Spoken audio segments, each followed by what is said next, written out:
Hello guys, कैसे हैं आप सभी। आई होप सब अच्छे होंगे। तो welcome to my YouTube channel commerce gallery. तो आज का टॉपिक है हमारा टाइप्स ऑफ एडवर्टाइजिंग। तो चलिए स्टार्ट करते हैं। एडवर्टाइजिंग तो हम सबको पता ही है क्या है, हमने पिछली वीडियो में किया भी था। तो आज हम करेंगे इसके टाइप्स। तो पहला टाइप आता है इसमें advertising on the basis of geographical area. इसमें फर्स्ट आता है लोकल और रीजनल एरिया। अब जो हमारी एडवर्टाइजमेंट है प्रोडक्ट के ऊपर और बहुत सारे फैक्टर्स है जिसके ऊपर डिपेंड करती है, इसलिए हमारी जो एडवर्टाइजमेंट है वो भी डिफरेंट डिफरेंट टाइप्स की होती है। इस वजह से ही हमें ये टाइप्स ऑफ एडवर्टाइजिंग जो है जाननी ज़रूरी है। तो अब फर्स्ट आया हमारा लोकल और रीजनल एडवर्टाइजमेंट। अब जैसे कि अगर हमारा प्रोडक्ट जो है लोकल लेवल का है, मतलब कि सिर्फ हमारी जो सोसाइटी आसपास की उन्हीं को ही पता है कि हमारे प्रोडक्ट के बारे में, या फिर हम सिर्फ वहीं पे ही सर्व कर सकते हैं अपने प्रोडक्ट को, इतनी ही हमारी प्रोडक्शन है, इससे ज़्यादा नहीं है। तो हम क्या करेंगे, लोकल एडवर्टाइजमेंट देंगे ताकि जो हमारे आसपास की सोसाइटी है उनमें ज़्यादा से ज़्यादा लोगों को हमारे प्रोडक्ट के बारे में इन्फॉर्मेशन मिल सके, ज़्यादा से ज़्यादा लोग हमारे प्रोडक्ट के बारे में जाने और ज़्यादा से ज़्यादा लोग हमारे प्रोडक्ट को यूज़ करें।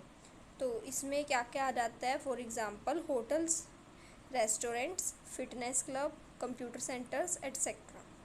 दूसरा आता है नेशनल।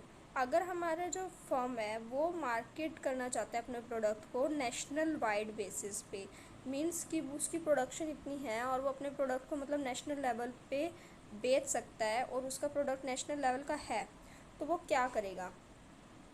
नेशनल का मतलब है कि वो होल कंट्री में अपने प्रोडक्ट को बेचना चाहता है। अगर वो होल कंट्री में अपने प्रोडक्ट को बेचना चाहता है तो होल कंट्री को बताना भी तो पड़ेगा कि वो क्या प्रोडक्ट बेच रहा है, उसके फीचर्स क्या हैं, उसका प्राइस क्या है, सब कुछ। तो उसके लिए क्या करेगा, वो नेशनल लेवल की एडवर्टीज़मेंट करेगा। अब जैसे कि हम टीवी पे देखते हैं ना, काफ़ी प्रोडक्ट्स की एडवर्टाइजमेंट आती है, जैसे कि टाटा सॉल्ट की, सनसिल्क की, ये क्या है, ये नेशनल लेवल पे बेचते हैं अपना सामान। तो इसमें ये कुछ एग्जांपल आ जाते हैं, Lipton T, Colgate toothpaste, Sunsilk shampoo, Tata salt और बहुत कुछ। थर्ड आता है ग्लोबल और इंटरनेशनल एडवर्टाइजमेंट। अब जैसे कि रीजनल हो गया, नेशनल हो गया, वैसे ही हम जो है इंटरनेशनल लेवल पे भी तो अपनी मार्केटिंग करते हैं। तो उसमें क्या है, जो हमारा सामान है सिर्फ हमारे ही देश में नहीं दूसरे देशों में भी बिकता है, वहाँ पे हम अपने प्रोडक्ट को सेल करते हैं। जैसे कि एमएनसीज हो गई, मल्टीनेशनल कॉरपोरेशंस, वो क्या करती है, उनका हेडक्वार्टर तो एक जगह होता है बट वो डिफरेंट डिफरेंट कंट्रीज़ में अपने प्रोडक्ट को सेल करती है। तो हमें उसी हिसाब से डिफरेंट डिफरेंट कंट्रीज़ में अगर हम अपने प्रोडक्ट को सेल करेंगे तो डिफरेंट डिफरेंट कंट्रीज़ में उसकी एडवर्टाइजमेंट भी करनी पड़ेगी। और जो हमारी एडवर्टाइजमेंट है वो सेम तरह की नहीं होगी, वहाँ पे अकॉर्डिंग टू दैट कंट्री हमें जो है हमारी एडवर्टाइजमेंट करनी होगी हमारे प्रोडक्ट्स की। तो जैसे इसमें कुछ एग्जांपल आ जाते हैं, Pepsi, Coke, Samsung, Gillette, Dell, Apple etcetera. इनमें क्या होता है, इसका मेन पर्पस कि वर्ल्ड वाइड हमारे जो कॉरपोरेट की इमेज है उसको हम प्रमोट कर सकें। तो आई होप आपको ये क्लियर हुआ होगा। इसके बाद आता है advertisement on the basis of target audience, कि हमारी टारगेट ऑडियंस क्या है। एडवर्टाइजमेंट का मेन एम क्या होता है, जो डिफरेंट ग्रुप्स होते हैं हमारे कस्टमर के, उनको अट्रैक्ट करना ताकि वो हमारा प्रोडक्ट ज़्यादा से ज़्यादा खरीद पाएँ। डिफरेंट ग्रुप्स कैसे हो गए, जैसे कि हम कस्टमर्स के लिए ऐड कर सकते हैं, रिटेलर्स के लिए, होलसेलर्स के लिए कर सकते हैं, जो हमारे मिडिल मैन होते हैं, हम इंडस्ट्रियलिस्ट के लिए कर सकते हैं। अगर हमारा इंडस्ट्रियल लेवल का कोई प्रोडक्ट है तो हम बिज़नेस टू बिज़नेस भी कर सकते हैं और प्रोफेशनल्स के लिए भी कर सकते हैं, जैसे डॉक्टर, टीचर और बहुत कुछ। फर्स्ट आता है इसमें कंज्यूमर एडवर्टाइजिंग। कंज्यूमर एडवर्टाइजिंग क्या होता है,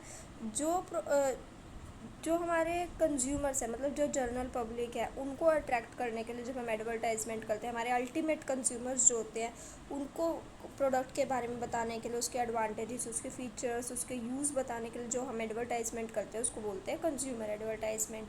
इसमें क्या होता है कि ये इसका मेन पर्पस ही यही होता है कि हम डायरेक्टली अल्टीमेट कस्टमर को जो है इन्फॉर्म करें, उनको परसुएड करें कि वो हमारे प्रोडक्ट को ख़रीदें। इसमें एग्जांपल के तौर पे जैसे टूथपेस्ट हो गया, अलग अलग वैरायटी के टूथपेस्ट आते हैं, कोलगेट, क्लोज़अप, पेप्सोडेंट और भी बहुत। शैम्पू हो गए, वॉशिंग पाउडर हो गई, स्कूटर, टीवी, ये सब कुछ जो कि कंज्यूमर गुड्स हैं, इसमें कंज्यूमर गुड्स की एडवर्टाइजमेंट की जाती है। सेकंड आता है इंडस्ट्रियल और बिजनेस टू बिजनेस एडवर्टाइजिंग। अब इंडस्ट्रियल या फिर बिजनेस टू बिजनेस एडवर्टाइजमेंट क्या होती है, ये ऐड की जाती है जब हमारे जो कंपनी है वो इंडस्ट्रियलिस्ट के लिए प्रोडक्ट बनाती है, मतलब कि जैसे जो मैन्युफैक्चरिंग के लिए जितना जैसे रॉ मटेरियल यूज़ होता है वो हमारी कंपनी बनाती है, तो वो क्या करेगी, उसको बेचेगी दूसरे फर्म को, जो कि फिनिश्ड गुड्स में उसको कन्वर्ट करेगी। तो इसमें क्या करेगी, वो बिज़नेस टू बिज़नेस एडवर्टाइजमेंट करेगी।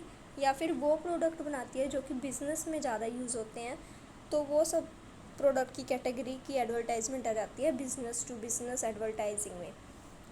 इसमें प्रोडक्ट्स आ जाते हैं जैसे कि fax machine, printer, computer, generator, photostat machine etcetera. इसकी एडवर्टाइजमेंट हम करते कैसे हैं, अब जैसे कंज्यूमर एडवर्टाइजिंग की बात थी तो उसको हम रेडियो के थ्रू, न्यूज़पेपर के थ्रू, टीवी के थ्रू कर देते हैं। अब इसको कैसे करते हैं, हम इसको मेनली जो ट्रेड जर्नल्स आते हैं उसके अंदर जो है इंडस्ट्री की मेनली जो एडवर्टाइजमेंट है वो की जाती है और मास मीडिया का भी यूज़ किया जाता है। उसके बाद आता है प्रोफेशनल एडवर्टाइजिंग। अब प्रोफेशनल्स कौन होते हैं, जैसे कि टीचर हो गए, डॉक्टर हो गए, यही तो होते हैं प्रोफेशनल्स। तो ये एडवर्टाइजमेंट मेनली जो प्रोफेशनल ग्रुप होते हैं जैसे डॉक्टर, लॉयर, टीचर, इंजीनियर, इन सब को टारगेट करने के लिए की जाती है। अब इनका जो सामान है वो जनरल पब्लिक तो यूज़ नहीं करती, इनका अपना अलग सामान होता है। जैसे डॉक्टर का हो गया, मेडिसिन्स हो गई, और जो और मेडिकल इक्विपमेंट्स हो गए, टीचर हैं उनके अलग हो गए, इंजीनियर के अलग हो गए। तो उसी हिसाब से इनके कुछ सर्टेन प्रोडक्ट्स होते हैं जिसके लिए एडवर्टाइजमेंट की जाती है, जैसे कि बिल्डिंग मटेरियल की एडवर्टाइजमेंट, बुक्स की एडवर्टाइजमेंट, मेडिसिन्स की एडवर्टाइजमेंट, ये सब कुछ। ये जो प्रोडक्ट है मेनली टेक्निकल नेचर के होते हैं और इसलिए प्रोफेशनल जर्नल्स के अंदर ही ज़्यादातर एडवर्टाइज़ किए जाते हैं। उसके बाद आता है ट्रेडर एडवर्टाइजिंग। अब ट्रेडर कौन होते हैं, जो हमारे मिडल मैन होते हैं, जैसे कि होलसेलर, रिटेलर, स्टॉकिस्ट, एजेंट्स, ये सब कुछ। तो इनके लिए एडवर्टाइजमेंट की जाती है ताकि हम ज़्यादा से ज़्यादा स्टॉकिस्ट को अट्रैक्ट कर सके, मोटिवेट कर सके, जो हमारे एग्जिस्टिंग स्टॉकिस्ट हैं कि वो हमारा जो सामान है वो ज़्यादा से ज़्यादा ख़रीदें और उसको ज़्यादा से ज़्यादा सेल करें। इसमें ऐड हम दे सकते हैं, प्रिंट मीडिया में मेनली देते हैं, जैसे कि wanted stockist, wanted agents, tender notice, ये सब कुछ। तो आई होप आपको सब क्लियर हुआ होगा। Thanks for watching. Don't forget to like, share and comment, plus subscribe my channel. Thank you.